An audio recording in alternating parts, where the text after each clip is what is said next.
Right. Good morning, everyone, and welcome to today's insightful enlightenment webinar. Our topic today is what gives a dollar bill its value. I'm Fakir Gulzeb. I go by Frank, your host and master of ceremonies for today. So we are set for fascinating exploration of this intricate world of finance and economics. Today, we will delve into understanding the complex forces that assign value to our currency, which is dollar, a topic that touches the daily life of every individual, every industry, every professional, whether a student, every human being, I would say, or all in the world. We are privileged to have with us two distinguished professionals, our guest speaker, Doug Levinson, and panelist Ravi Kiran Sadhuru, who will share their vast knowledge and unique perspective on this integrating subject. Doug Levinson, and it is my honor to introduce you to our students and faculty in this webinar. Doug holds an immersive blend of academic and real-world experience. He is not just an educator, but a fractional CEO and management consultant with a rich history of operating a variety of companies. And his academic journey is as diverse as it is impressive, having served on the faculties of renowned institutes like very famous UCLA, USC, and UC Berkeley. His expertise spans across various roles, including investment banking, management consulting, and law. I will not stop here. Doug's contributions extend to the digital realm as well, having created a TED Internet series video on a monetary policy viewed by over 3.5 million people worldwide. And that's a big number. His engagement as an education consultant with the Federal Reserve Bank, and his book, 75, 25, 3/4 of an M.B.A. and 1/4 of the Grief, reflect his profound understanding of business and legal education. Doug's educational background is both broad and deep, holding undergraduate degrees in English literature and biological, physiological from Stanford, Oxford, and UC Berkeley. We all know these names. He earned his JD from USC and an M.B.A. from UCLA. Doug's personal life is as enriching as his professional one, sharing over 4 decades with his wife, and congratulations for that, Doug, and being a proud parent to 2 grown children. A practitioner of transcendental meditation, which Doug will also share about, he brings a unique blend of calmness and insight into his professional endeavors. Ladies and gentlemen, please join me in welcoming Doug, a true polymath whose insights today will undoubtedly enlighten us. And before I hand it over to Doug, I want to introduce our panelists. So we have Ravi Kiran Sadhuru. He's joining with our guest speaker, Doug, today as a panelist, as a senior business analyst at Pfizer. Ravi's expertise in business analysis and his experience in the financial service industry make him an invaluable asset to our discussion today. I'm very glad that he's also part of MIU alumni and he's still a student there. And he will be sharing his expertise with us. His role in Pfizer, a global leader in a financial service technology, involves navigating complex business challenges and driving innovative solutions. And Ravi insights and analytical skills are sure to add depth to our understanding of the economic principles that govern the value of a dollar bill. We are excited to have you, Ravi, and thanks for dedicating some time for this session. With our distinguished guests introduced, let's embark on this journey. I know we have only 1 hour window and start our session. So we encourage our audience to engage with questions as we unravel the mysteries behind the value of dollar bill.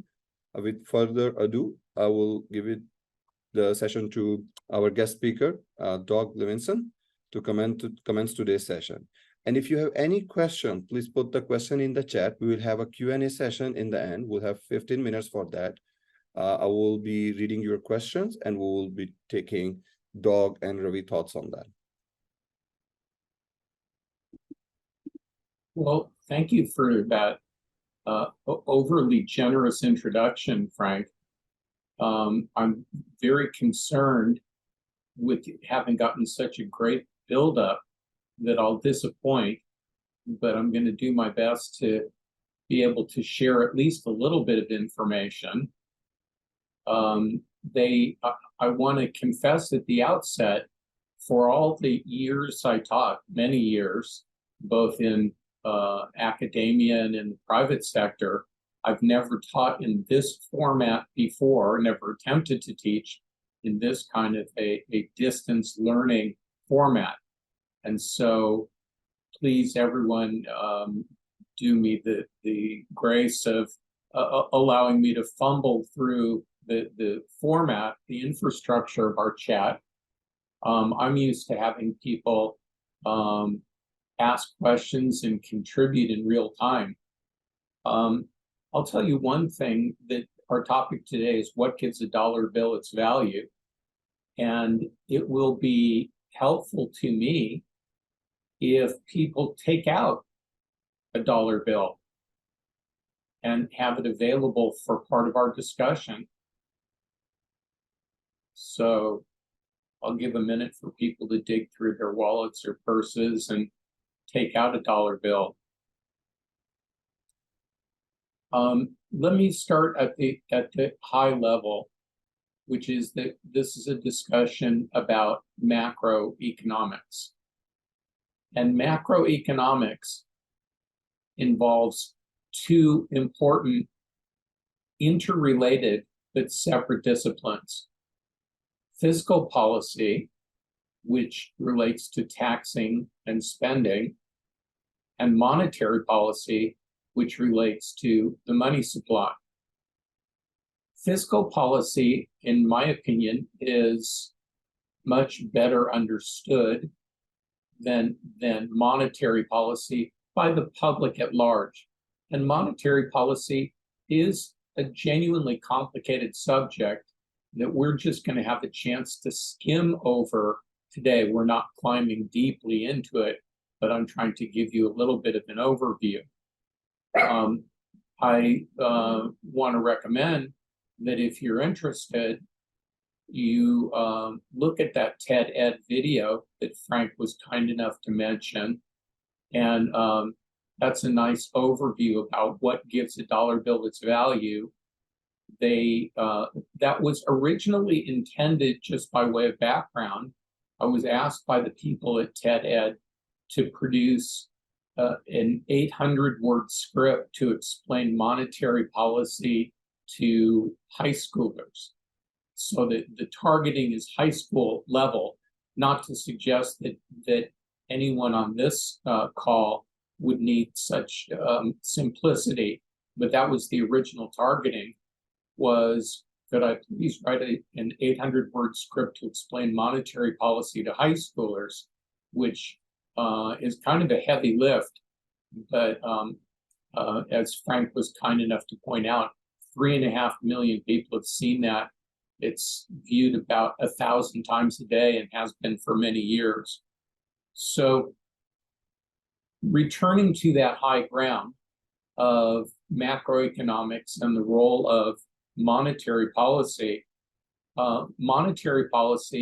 as everyone knows, is governed by the Federal Reserve Bank. So I'll ask a question and invite everybody to react, please. Which branch of government is the Federal Reserve Bank? This is not rhetorical. I'm actually asking you.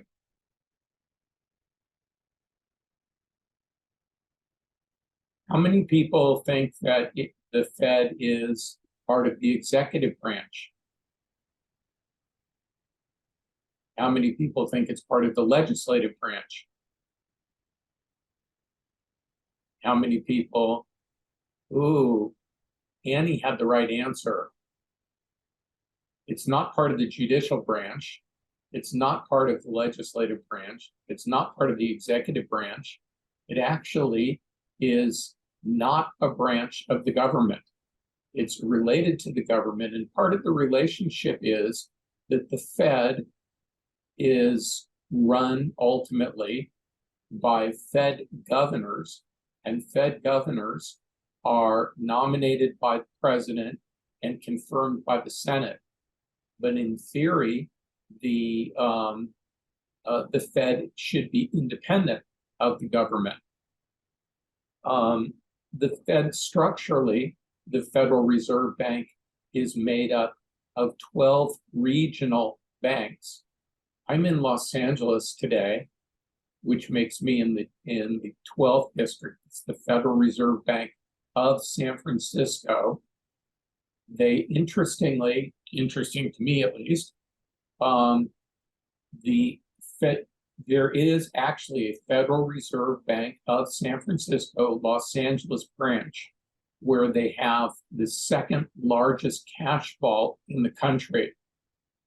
The cash vault at the LA branch of the San Francisco Fed is money on pallets.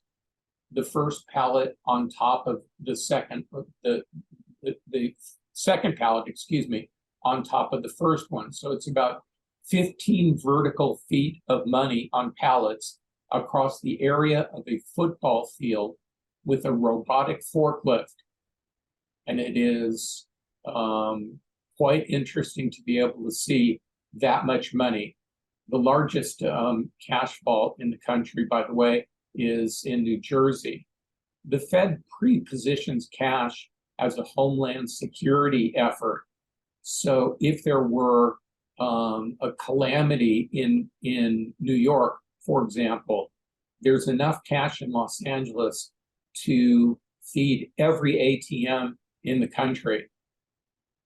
Just for fun, a quick anecdote about that. One time, back when they did do tours at the Fed branch, they don't anymore, there was a group of elderly people, and they came around the corner where you can first see the cash vault, and one of the visitors passed out, passed out, and they called the paramedics, and the paramedics did a workup, and they wrote a report that said that this nice older woman had passed out from the shock of seeing all the money. Really quite incredible. So the Fed has two mandates: inflation and unemployment. It's attempting, obviously, to keep both at reasonable levels. Typically, the Fed target for inflation is about 3%. How are we doing right now compared to that 3% number? Who wants to put in something in the chat for everyone to see? I see worse, I see terribly, and that's true. How are we doing on unemployment right now?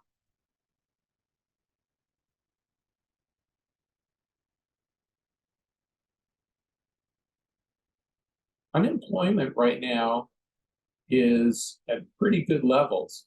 Inflation is not. So let's talk. I asked for people to take out a dollar bill or a piece of currency. List in the chat, if you would, what is it that you're looking at? Literally, what is it? And Frank suggested it's paper. And Frank, I want to respectfully disagree. It is not paper. And I'll tell you why it's not paper. Have you ever accidentally put a piece of paper in the washing machine? Yes, accidentally that happened. Have you ever accidentally put a piece of currency into the washing machine? Yeah, it comes out back as is. Because somebody listed that it's linen. It is actually cloth, a very specialized kind of cloth, not paper. It's interesting. So, somebody listed in here something that I think is wonderful. It's an agreed upon value of a piece of material. That's from Paige. Thank you, Paige. That they we're going to delve into that a little bit. So where do these pieces of currency, which have a name, their name is Federal Reserve Note. It says it right on each piece of linen, paper, currency, Federal Reserve Note. So where do these come from? And this is kind of a trick question. Who produces these pieces of paper? I'm calling it paper as a shorthand way. And Keyshore, I hope I'm saying your name right. They're printed by the Federal Reserve. That's incorrect, and it's a common misunderstanding. They're printed by the Bureau of Engraving, and they're distributed by the Fed. So when you look again at your piece of currency, I'm going to take out one of my own to be able to list it. There's a serial number on the bottom left of this piece of currency.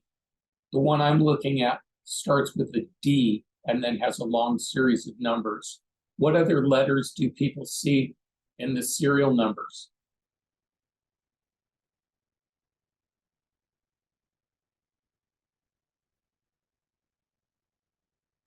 J, a D. It could be any letter between A and L, which are the first 12 letters of the alphabet. And as I believe I mentioned before, there are 12 branches of the Federal Reserve Bank, and the letters correspond to which branch of the Fed issued that piece of currency. So remember, it's printed by the Bureau of Engraving and then distributed by the Fed. I'm in the 12th district, so money that's issued by this local branch, the Federal Reserve Bank of San Francisco, will have a letter L like Larry. So what is this piece of currency linked to? Is it gold or silver? Gold. I'm seeing a couple responses that people say gold. And that was kind of a trick question. I hope I'm saying your name right. Yap got it right. It's not linked to anything. It's what's called fiat money. Up until 1971, US currency was linked to our gold reserve. Currently, our currency is not linked to anything. It's what's called fiat money. And so with this concept of fiat money, I can give a preliminary answer to the question, what gives a dollar bill its value? And the answer is scarcity. What makes a dollar bill value is how many or how few of them there are.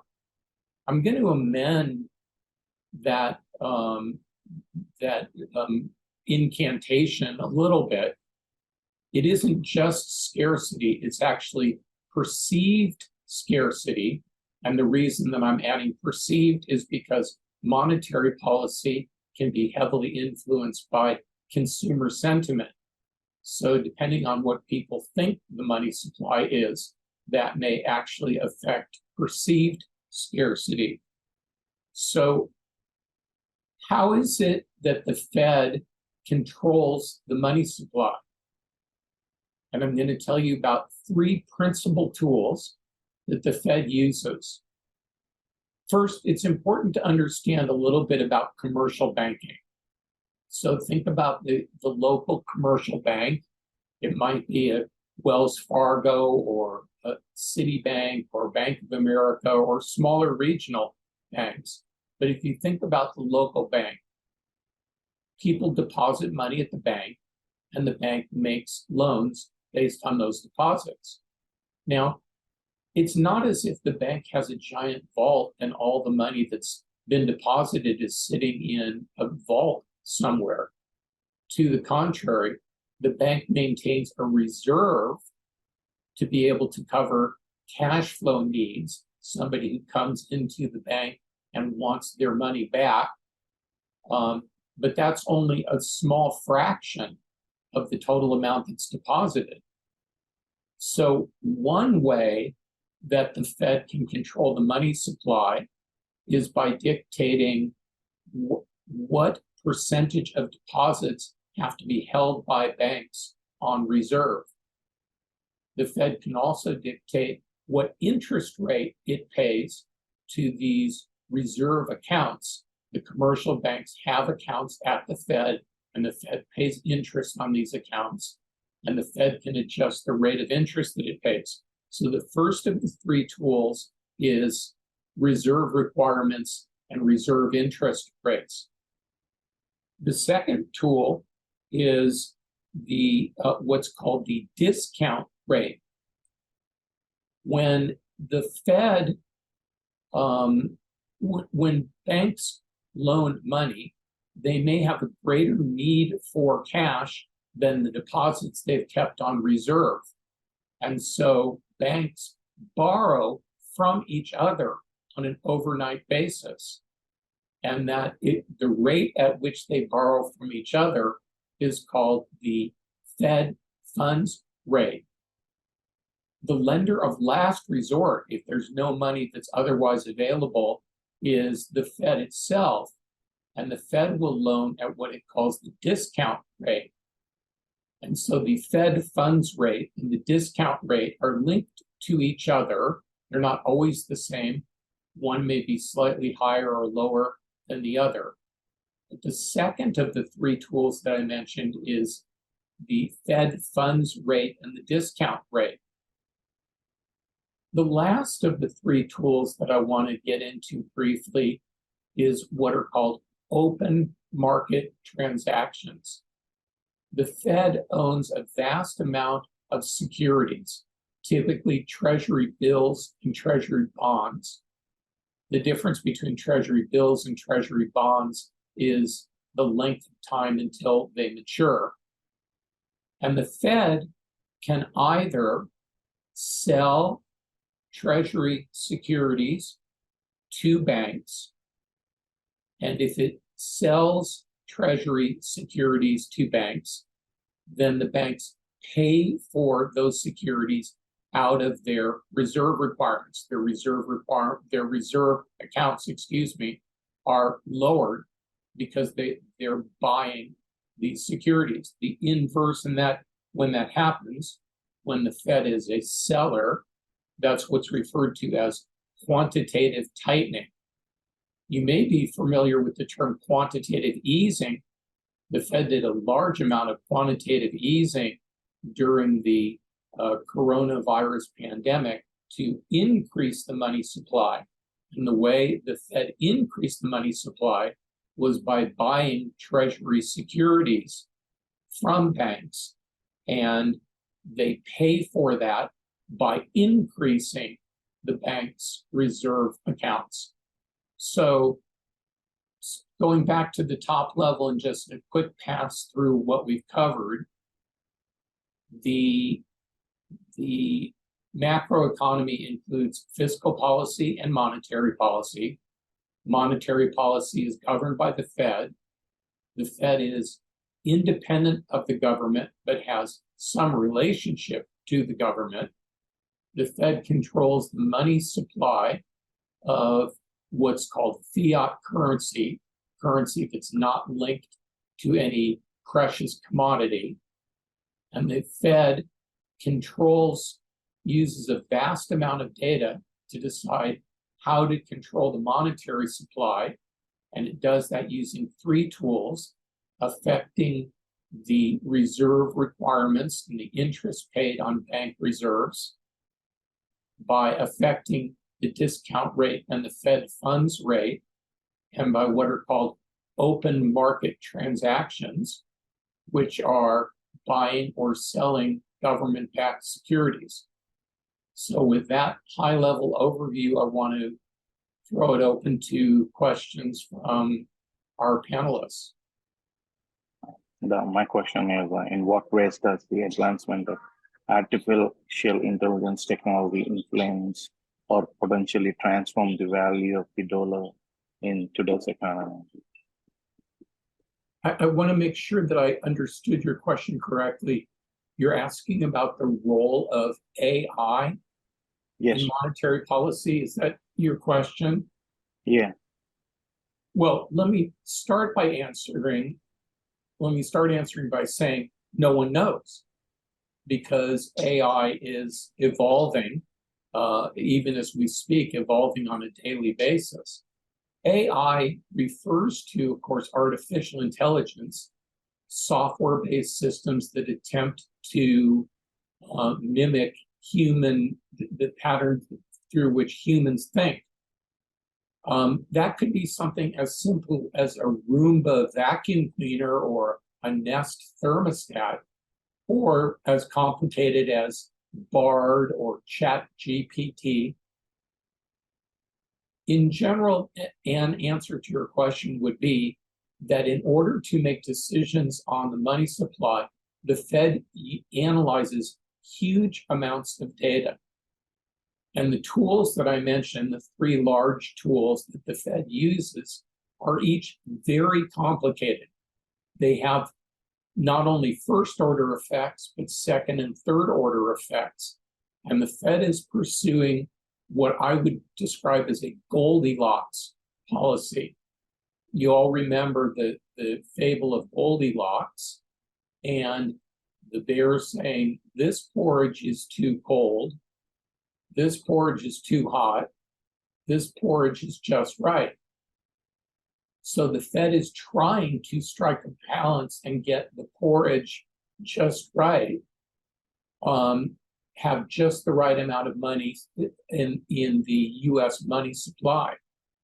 Right now, since we have normal rates of unemployment and high rates of inflation, you would think that the Fed would want to slam on the brakes. The Fed is almost as if it were a sponge.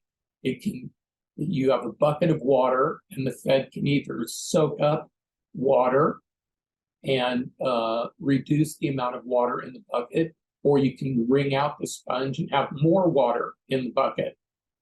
Well, the problem is, if the Fed did too much tightening right now, that would help with inflation, but what's going to happen at the other side? It may cause a recession. So to answer your question, the Fed may use AI to make decisions on the money supply. Two problems that could occur if the Fed does that are that AI is opaque. Without seeing the code that drives algorithms on AI, it's hard to know what impact they will have. And then there's also algorithmic bias. When AI algorithms are written by typically white European men, does that mean that they are responsive to the needs of people who are in other categories? So that was a long-winded answer to an easy question. My answer is, we don't know how AI will impact it. We expect the Fed will use AI in the future to make monetary policy decisions, decide on money supply, but that AI may be a powerful tool in terms of achieving the Goldilocks result, where we have just the right outcome and the porridge is too hot or too cold. Did that address your question, Rami? Yeah, that answers, and there's a lot of information the way you answered the question, and that helps. Thanks. So we have a couple of great questions coming in the chat. I see a few raised hands. Jenny, if you want to go first, since you raised a hand. Hi, good afternoon.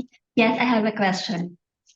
So, Doug, I have a question. Is it possible that in the future generation that dollar bills will be totally replaced by digital currencies?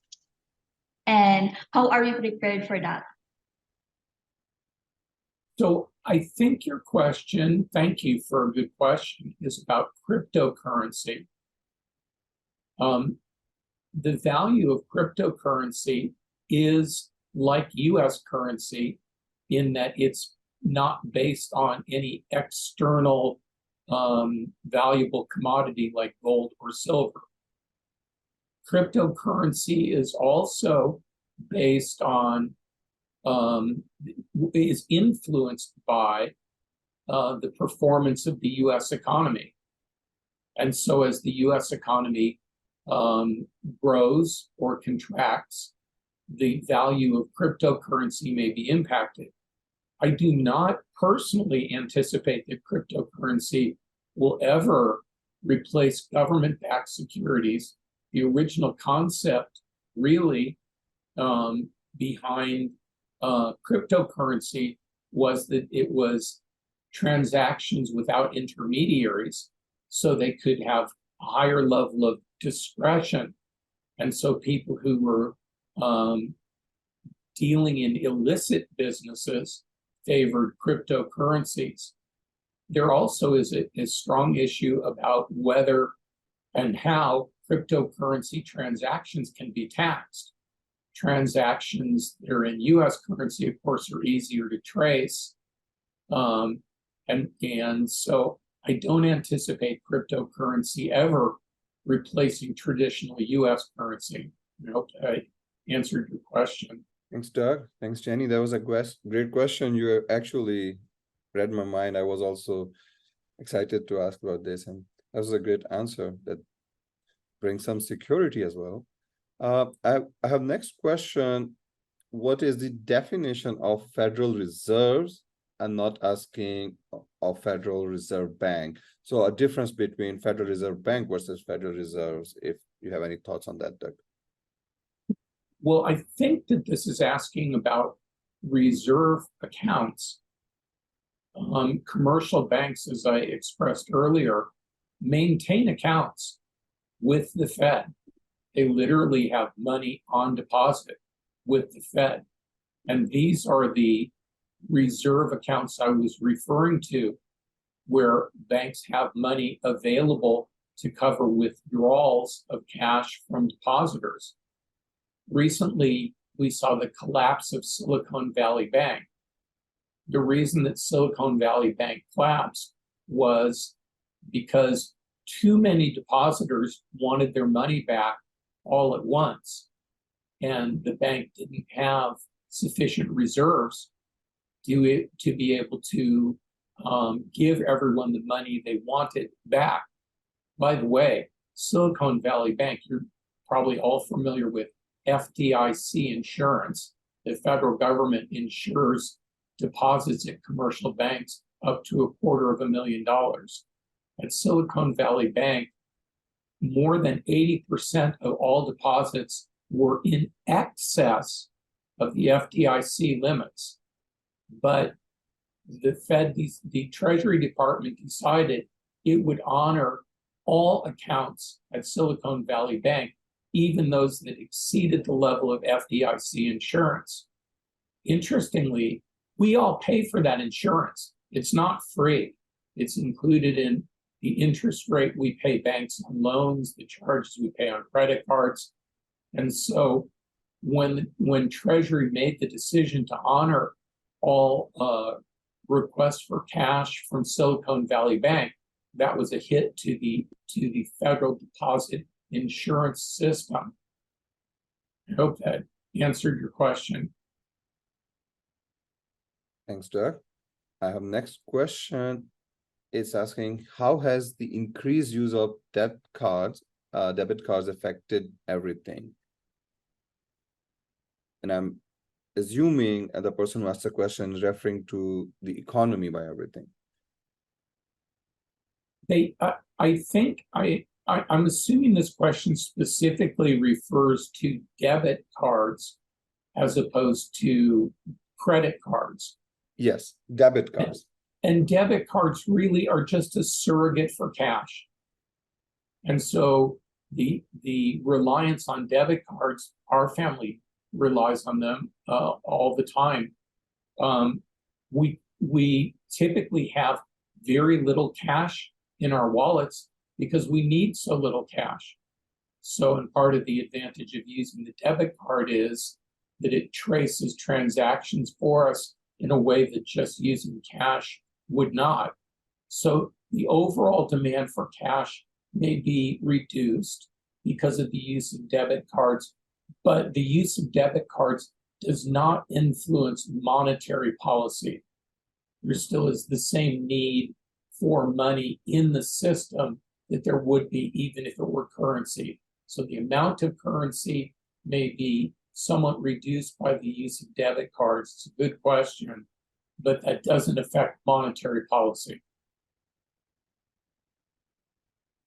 Hope that answers the question. Thanks, Doug.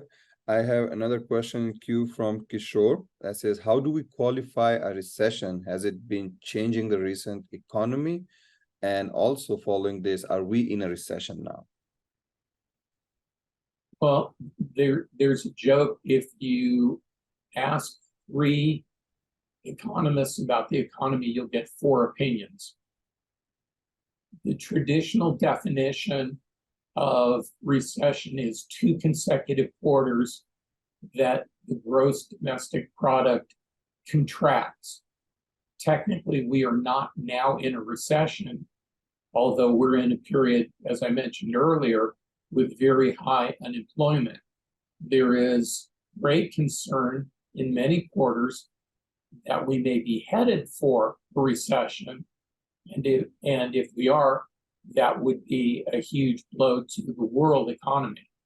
But technically, we are not in a recession right now, based on the traditional definition. Thanks, Doug. Hope that answers your question, Kishore. The next question in queue we have from Catherine. That's a very interesting question, though. When a bank gives an electronic loan, is this linked to fiat currency they have in their wallet, like in the bank wallet, or is this just an imaginary debt they're assigning to you? It's really a bookkeeping transaction. When a bank issues a loan, they record that there is less money in the bank's account and more money in your individual account. But as I mentioned earlier, the bank can loan many multiples of the amount that it has on deposit. So that actually is a way that the bank is, in a sense, creating money. That's a good question. And the extent to which the bank can do that is governed by the requirement that it maintain reserves against deposits. Thanks, Doug. Thanks, Catherine, for asking this question. Jumping back to our discussion where, Doug, you mentioned that dollar bill is not backed by gold or silver. We have a question from Sheikh asking, what is the guarantee behind it if it's not gold or silver? Nothing. The answer is nothing. There is no guarantee, which is why in times of inflation, people find that their dollars are worth less. Certainly, if you've gone to the market anytime recently, you see that the price of almost everything in the market has gone up, and there is no guarantee that the dollar will have any specific value. And returning sort of to the beginning of our discussion, the extent to which a dollar bill is valuable is based on its perceived scarcity. If there are too many dollars chasing too few goods and services, then the value of each dollar will be less.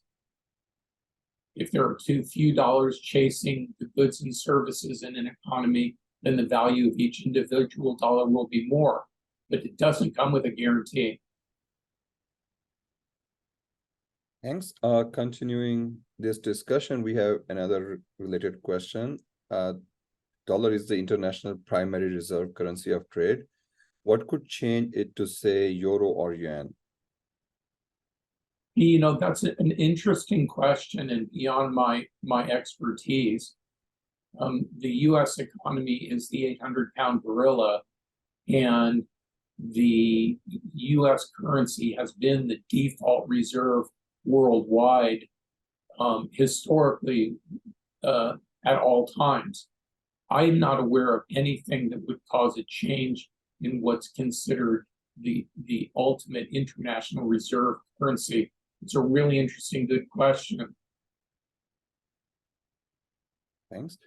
From one of our online students in Professor William class, Katamba, if I'm pronouncing your name correct, is the effect of the Bretton Woods conference still impacting the dollar value, and what has been done to keep the dollar as a major currency used in most international transactions?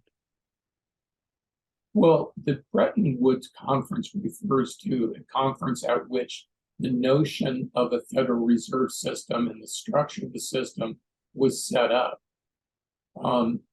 That structure still exists to this day, so there is a lingering impact.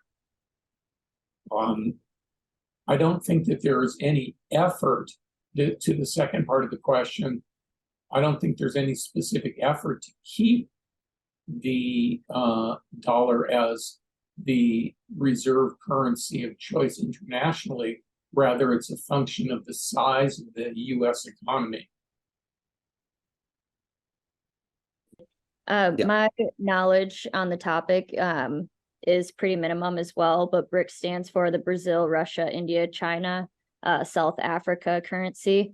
It's a newer thing where they're creating a group of this new currency called BRICS. So I was just wondering if you had any insight on this. Thanks for clarifying your question. I don't have any specific insight on this other than there are efforts to develop these sort of consensus currencies to become the currency of record internationally. And where we are with respect specifically to BRICS, I don't know the answer to your question. Well, that will be something really interested.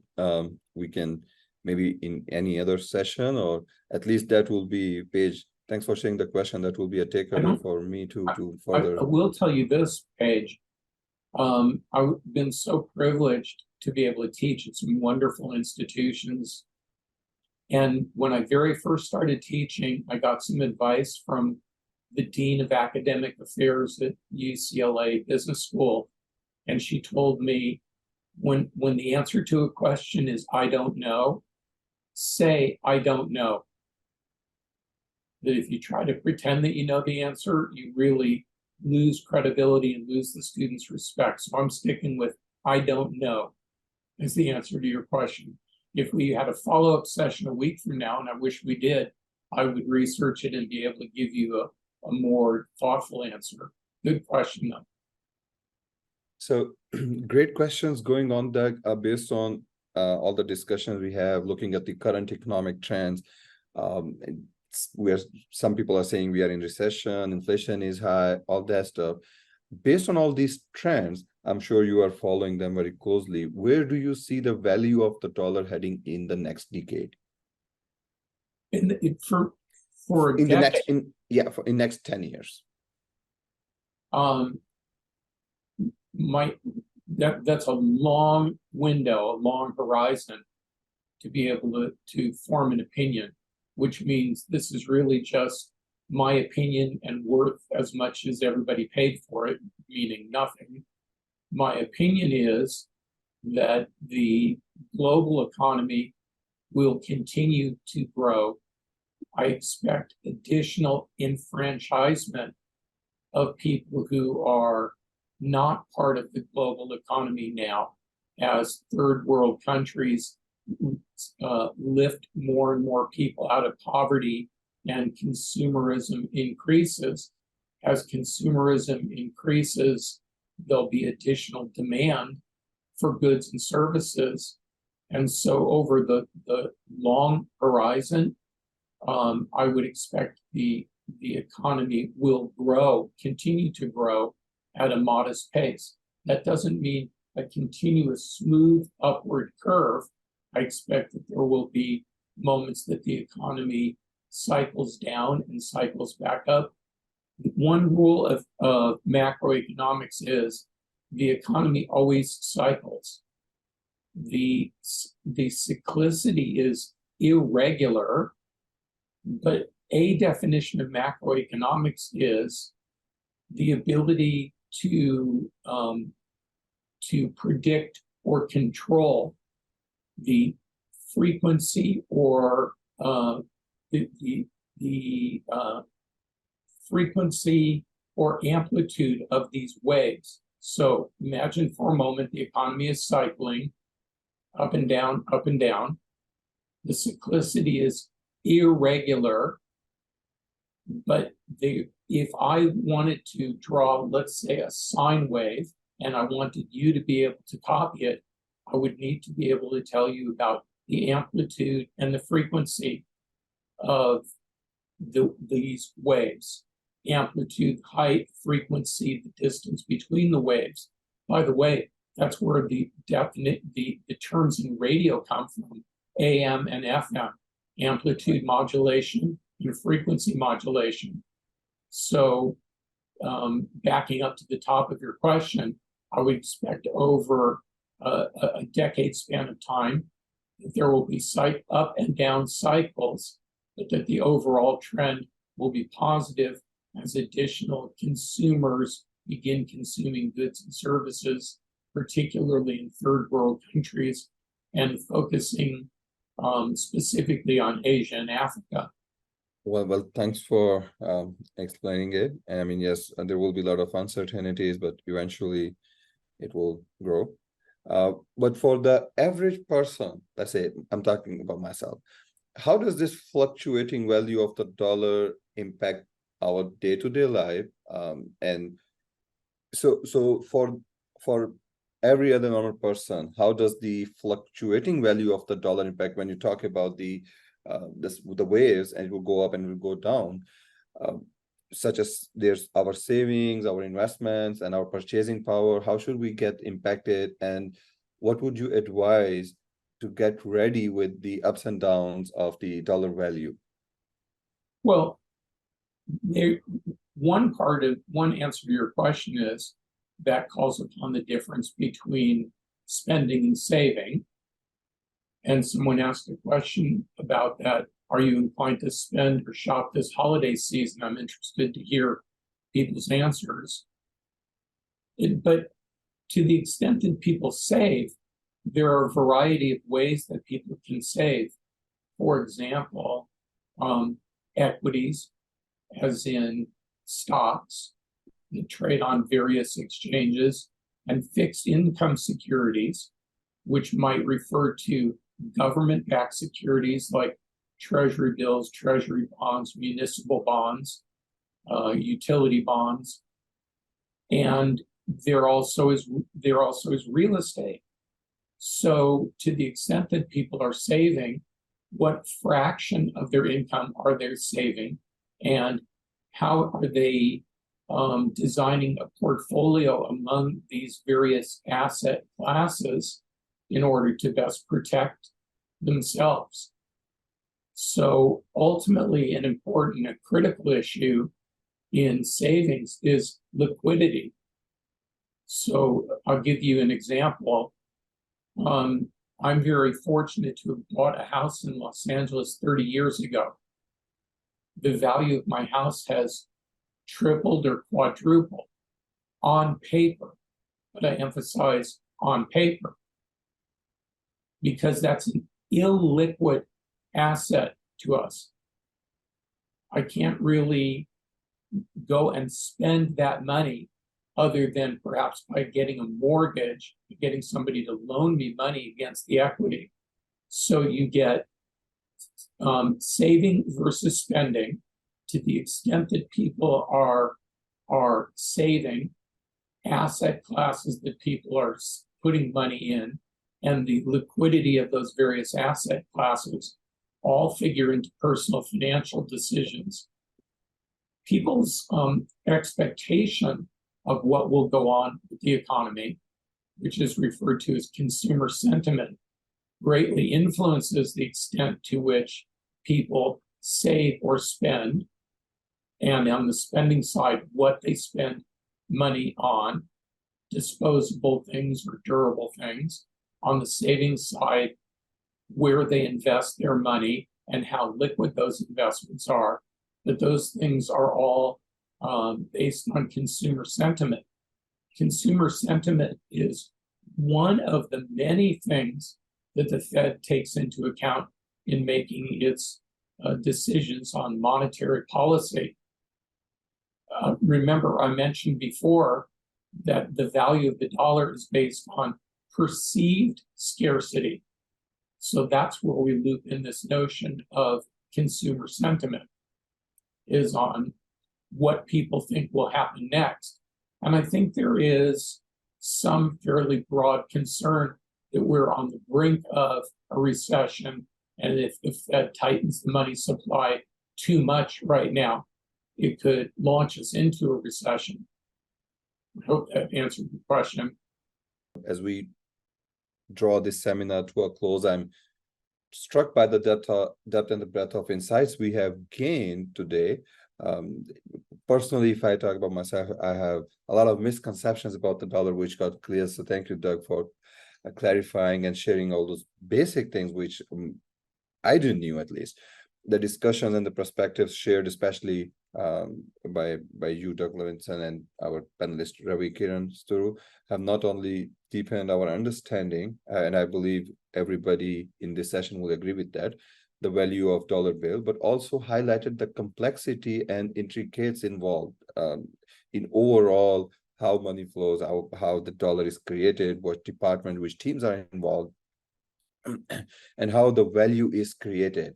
And the great questions coming from all of you, I think, added additional insights and additional information to that. So I believe this seminar has been a valuable opportunity for learning and engagement for all of us. It has prompted us to think critically and examine how dollar is valued, from which departments created, and all that stuff we learned from multiple perspectives. And I was really excited that people were asking the global impact. Something new I learned was the BRICS and other global external factors involved and impacting the value of the dollar.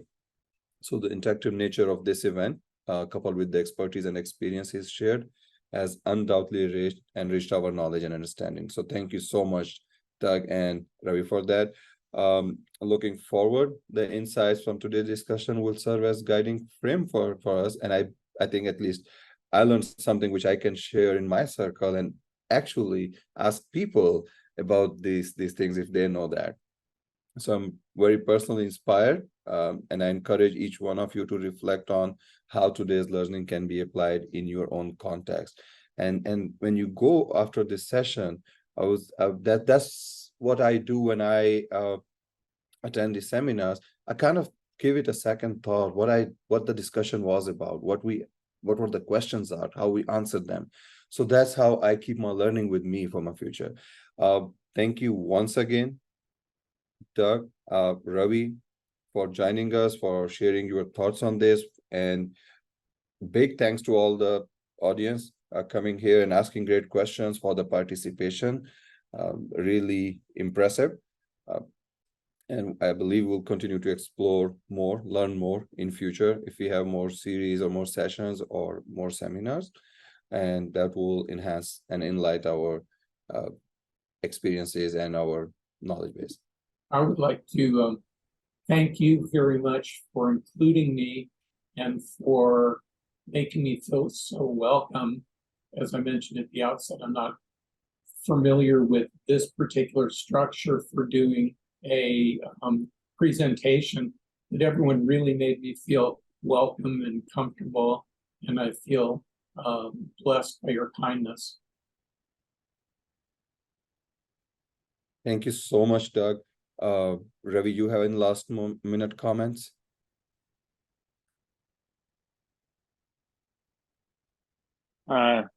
Yeah, Fakir, the session was very informative, and there's a lot of learning, and maybe we are looking for more such sessions, like if they can be conducted on these topics, like that will be more helpful. Thank you so much.